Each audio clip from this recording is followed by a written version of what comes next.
I know what you're thinking. What is a channel that's focused on mental health and diversity doing, talking about climate change? Well, for one, today is April 22nd, and it's Earth Day. April 22nd is an internationally recognized day to raise awareness about climate change and to encourage both individuals and organizations to take action.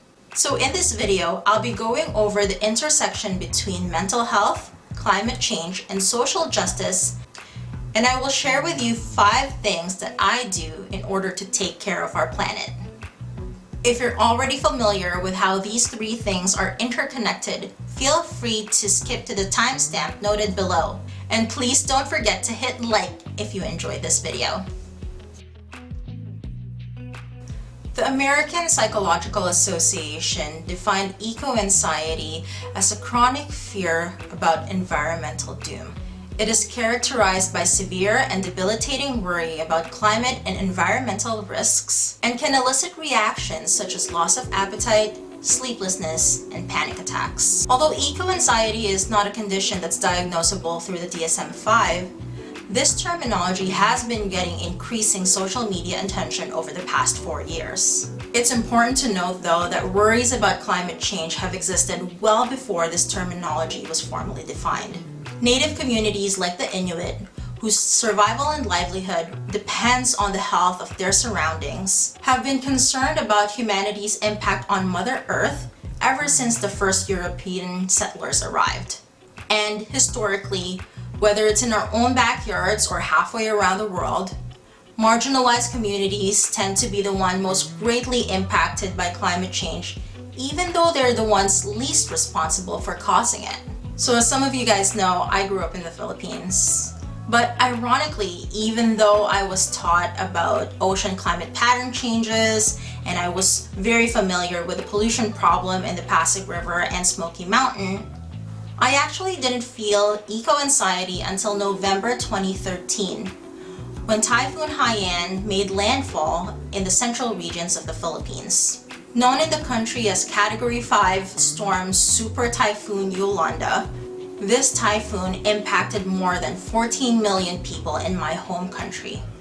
Included in the displaced were some of my family who lived in Tacloban, one of the hardest hit cities in the Philippines. I was already in Canada at that time, and even though the impact to me was secondhand, it really opened my eyes in terms of how natural disasters can truly affect people's lives. More recently, my eco-anxiety hit again when COVID-19 first hit. At that point in time, I had just discovered zero waste living and I was working my way towards a plastic-free lifestyle. Then, all of a sudden, the usage of single-use disposable items such as face masks, gloves, and disinfecting wipes became widespread. Now, don't get me wrong. I understand the importance of using all these for public health and safety measures, but it still caused me a little bit of frustration and a little sense of helplessness knowing that all of these items that we're using will eventually go to waste. So I do strongly believe that the intersection between climate change, mental health, and social diversity is clearly undeniable.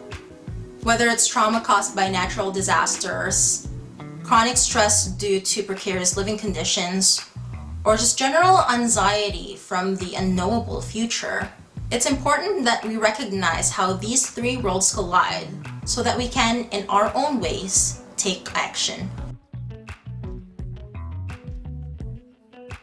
So, in honor of Earth Day, I wanted to share 5 things with you that I do in order to take care of our planet.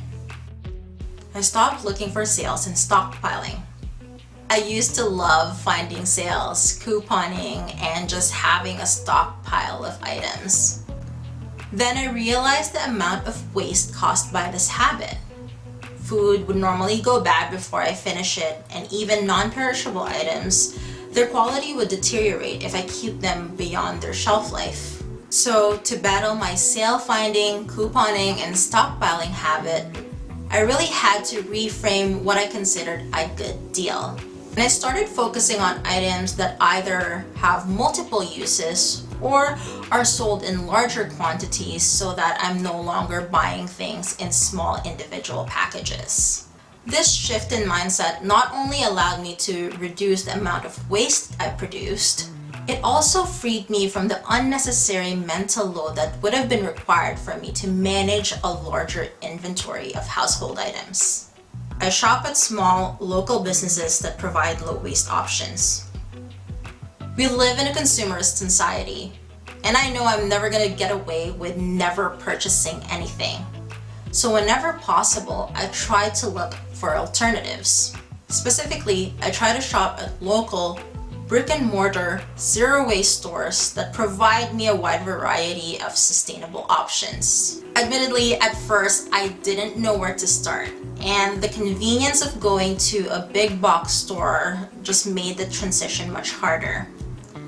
But then my husband and I started to treat looking for these eco stores or eco-friendly stores like a treasure hunt. And now we have a small handful of low-waste, sustainable local stores that we go to for personal care and household items. I found that by purposely targeting small businesses, I became more mindful and more aware of my consumption. Because not everything that I need for my weekly grocery is all in one place, I have to pre-plan and schedule my purchases ahead of time. And while it's less convenient than driving to the nearest Walmart, the mindfulness and intentionality that's inherent with shopping this way gives me an unintended but very appreciated extra benefit, which is the peace of mind knowing that my purchase power is going to a small or local business owner whose values on sustainability reflect and mirror mine. I discard my waste responsibly.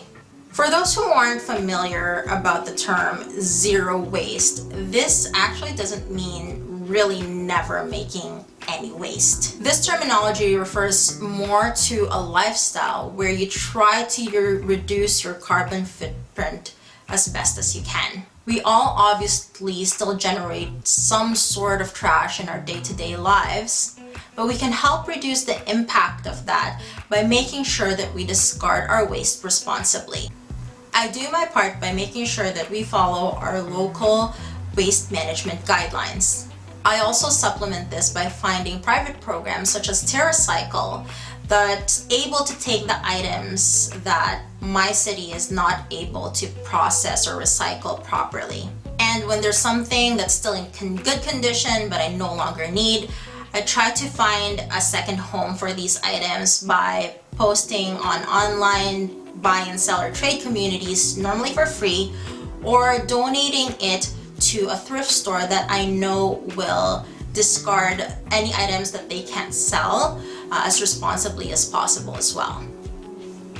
I find that by educating myself about the various waste management options around me, it actually helps reduce my feelings of guilt, because then I know that I've done all reasonable steps I could take in order to divert the waste I've created away from the landfill. I subscribe to influencers who are well informed and live balanced, low waste lifestyles. Speaking of educating myself, I can honestly say that I owe whatever knowledge I might have about sustainability to social media, specifically to YouTube creators who provide research-based content and who demonstrate balanced, low waste lifestyles. Note the keywords well-researched and balanced. I use the content created by these YouTube channels as a launching pad for me to start my own research and be more informed on other sustainability matters. So if you're interested in learning more yourself, I'll make sure to leave a couple of links in the description box below on recent videos that I found helpful, and I hope that you will find them helpful too. I remind myself that as an individual, there's a limit to what I can do. I get it. It's very easy to feel helpless when we're faced with this gargantuan task of saving the world. But I personally found that acknowledging the truth that I can't do it alone as very empowering. It was my first step towards feeling like I could make a difference. It led me to realize the importance of advocating for change, of being critical of our local systems and infrastructure, and of holding both governments and corporations about their actions or inactions that negatively impact our home. So there you have it. Those are the 5 things that I do to help battle climate change and how those things somehow help me manage my own eco-anxiety. If you have any eco-friendly tips or suggestions, please drop them in the comments below. I'd love to learn about what you do in your own homes, and I'm sure that other viewers would appreciate those recommendations too. And if you like this video, please don't forget to hit the thumbs up button and subscribe so that we can see you in the next one. Bye.